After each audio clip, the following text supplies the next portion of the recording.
आज कहानी एक ऐसी क्रूरपति की जो अपनी पत्नी के सामने सुहाग रात के दिन अच्छा परफॉर्मेंस दिखाने के लिए शक्तिवर्धक गोलियां का यूज करता है और वो रात को शक्तिवर्धक गोलियां खाकर अपने पत्नी के साथ जाकर संबंध बनाता है। लेकिन वो एक दिन नहीं, लगभग 2-3 दिनों तक रोज बाजार जाता और बाजार से शाम को शक्तिवर्धक गोलियां लाकर रात को खाकर फिर वो अपनी पत्नी के साथ संबंध बनाता था। उसकी पत्नी क्यों मना करने के बाद भी वो उसे मारता पीटता और उसके साथ जबरदस्ती संबंध बनाता। लेकिन शादी के ठीक चौथे दिन बाद उसकी पत्नी की हालत बहुत ज़्यादा खराब हो जाती है और उसे नज़दीकी हॉस्पिटल लेकर जाया जाता है, जहां का डॉक्टरों का कहना था कि हम इसे अब नहीं बचा पाएंगे, तो इसे कोई बड़ा हॉस्पिटल लेकर जाइए। लेकिन उसे बड़ा हॉस्पिटल लेकर जाया जाता है और इलाज होता है, लेकिन इलाज का कोई प्रभाव उसके शरीर पर नहीं पड़ता और शादी के ठीक 7वें दिन बाद उसकी मौत हो जाती है। तो आखिरकार उसके मरने के पीछे क्या कारण था और उसे कौन सी ऐसी बीमारी हो गई जिसके कारण उसकी जान चली गई, और उसके बाद उसके हस्बैंड को क्या हुआ, उसने क्या किया था अपनी पत्नी के साथ, जानेंगे हम इस वीडियो में। तो हेलो, मेरी सब शर्मा, आप सभी का स्वागत है मेरे इस क्राइम वीडियो पर। अगर जो आप मेरे इस चैनल पे नए हैं तो जल्दी सब्सक्राइब कर दीजिएगा और बेल आइकन दबाना तो जरूर ही नहीं। तो आज की जो सच्ची हम घटना बताने जा रहे हैं वो उत्तर प्रदेश की है। उत्तर प्रदेश का एक हमीरपुर जिला होता है, जहां की रहने वाली एक लड़की जिसका नाम अर्चना यादव, वो बचपन से ही अनाथ थी। उसके माता पिता का देहांत हो जाता किसी कारणवश। वो अपने भैया भाभी के साथ वो रहा करती थी। उसका भैया का नाम बता दे तो उसका नाम अजय यादव था। वो अपनी बहन की इस तरीके से लाड प्यार करके रखा था कि उसकी माता पिता की कमी नहीं खलती है। वो अपनी पढ़ने में बहुत ज़्यादा तेज, वो लड़की दिखने में सुंदर, वो अपनी खर्चा निकालने के लिए प्राइवेट बैंक में जॉब किया करती थी। उसका भैया जो एक सरकारी किसी पोस्ट पर था, वो अपनी बहन के लिए अच्छे बर की तलाश में था। तभी उसे एक लड़की की पता चलता जो जिसका नाम राजीव रंजन था। वो उरई के राजेंद्र नगर का रहने वाला था। वो पेशे से सॉफ्टवेयर इंजीनियर था। उस लड़के के साथ इस लड़की की शादी फिक्स हो जाती है और 3 फरवरी की शादी होने वाली थी। तो 3 फरवरी के एक उरई के गेस्ट हाउस में शादी के लिए पूरा इंतजाम किया जाता है। वहाँ बारात आती है और पूरे अच्छी तरीके से शादी होती है और 4 फरवरी की लड़की की विदाई होकर वो अपने बोले तो ससुराल चली जाती है। वहाँ जाने के बाद इसके भैया भाभी घर वापस लौटकर चले आते हैं। सब कुछ अच्छे तरीके से संपन्न हो जाता है शादी। उसके बाद वो अपने पति के साथ 7 फरवरी को एक वैवाहिक कार्यक्रम में कानपुर जाती है। कानपुर जाने के बाद पता चलता है कि उसकी तबीयत अचानक बहुत ज़्यादा खराब हो गई थी। उसे लगातार उल्टियाँ होने लगती है। तब उसके जो हस्बैंड है, लड़की का जो हस्बैंड है, उसके भैया भाभी को कॉल करते हैं और कॉल करने के बाद पूरा भड़कने लगता है कि तुम कैसी बहन भेजे हो, इसको बताओ कौन सी बीमारी छुपा कर रखे थे, तुमने हमें बताया नहीं। इसे इतनी ज़्यादा उल्टियाँ हो रही है कि इसकी हालत बहुत ज़्यादा ख़राब हो गई है। तब उसके जो भाभी का कहना है कि हम इसे इतनी लाड प्यार के पाल कर पोस कर बड़ा किया कि आज तक इसे कोई सर्दी बुखार तक नहीं आया। आखिरकार इसे शादी के ठीक चौथे दिन बाद आखिरकार क्या हो गया इसे।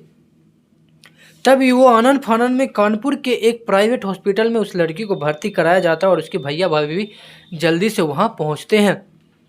वहाँ पहुँचने के बाद उसकी हालत बहुत ज़्यादा गंभीर हो जाती है। तब उसके एक प्राइवेट हॉस्पिटल वाले जो डॉक्टर हैं वो बोलते हैं कि इसकी इलाज यहाँ पे नहीं हो सकती है, सो प्लीज़ इसे कोई बड़े हॉस्पिटल में शिफ्ट करो, नहीं तो इसकी जान नहीं बचेगी। जब इतना बात उसकी भाभी सुनती है तो एकदम से उसके पैर तले ज़मीन खिसक जाती है। आखिरकार पहले मेरी बच्ची ठीक ही थी, तो शादी के चौथे दिन बाद आखिरकार क्या हुआ इसके साथ जो इसकी हालत इतनी ज़्यादा ख़राब हो गई। तब वो अपने ननद से जाके पूछती है कि जो बताओ कि अचानक तुम्हारी तबीयत इतनी ज़्यादा ख़राब कैसे हो गई। तो उसकी ननद है जो शुरू में बताने में घबराती है, शर्माती है और वो कुछ नहीं बताती है। तब उसकी भाभी का कहना है कि बताओ, नहीं तो तुम्हें कैसे डॉक्टर लोग इलाज करेंगे, तुम साफ साफ बताओ कि आखिरकार तुम्हारे साथ क्या हुआ है। तब उसका जो कहना था, जब उसके भाभी सुने तो एकदम से बोले तो हैरान रह गए, दंग रह गए। वो जो लड़की बताती है कि जो मेरा पति है वो सुहाग रात के दिन शक्तिवर्धक गोलियां 2-3 खा लिया था और मेरे साथ जबरन संबंध बनाया। मेरे मना करने पर भी वो मुझे मारा पीटा और मेरे साथ ज़बरदस्ती किया। वो 1 दिन तक नहीं, करीबन 2 से 3 दिनों तक लगातार मेरे साथ यही काम करता। रोज़ शाम को जाता बाज़ार और बाज़ार से शक्तिवर्धक गोलियां लाकर मेरे साथ जबरन संबंध बनाता। मेरे मना करने पर भी वो नहीं मानता और मेरी तबीयत अचानक से इसी खराब होने का कारण यही था। उसके बाद उस लड़की की हालत और ज़्यादा गंभीर हो जाती है। इतनी ज़्यादा वो दर्द पीड़ा में थी कि उसे बोले तो खाना तक भी नहीं पच रहा था। वहीं पे गायनकोलॉजिस्ट का कहना था, वहाँ के एक फेमस डॉक्टर का कहना था कि इस लड़की के साथ लगता है कोई गैंगरेप किया है। लगभग 1 दिन तक नहीं, पूरे 3-4 दिन तक एक नहीं 3-4 मर्द मिलके इसके साथ गैंगरेप वाली वारदात की है। जब उसके भाभी को ये सब देखा सुना नहीं जा पा रहा था, वो एकदम से सहम करके रह गई।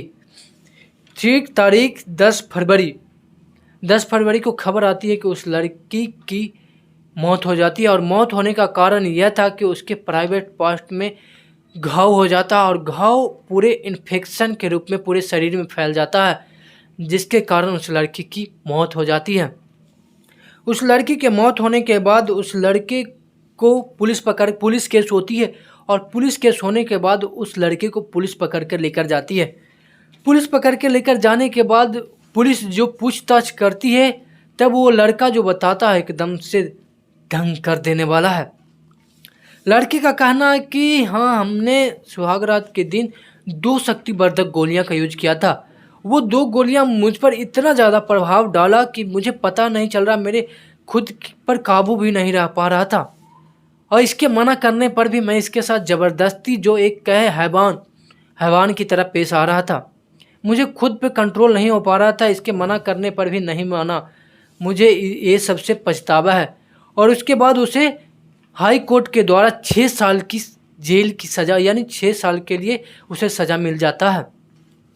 तो दोस्त, मेरा यह क्राइम वीडियो सुनाने का यह मतलब नहीं है कि किसी को परेशान करना या फिर किसी के आत्मीयता या दिल को ठेस पहुंचाना। मेरा ऐसा कोई मतलब नहीं है। मेरा बस मतलब है कि आप लोग सतर्क रहें और सुरक्षित रहें।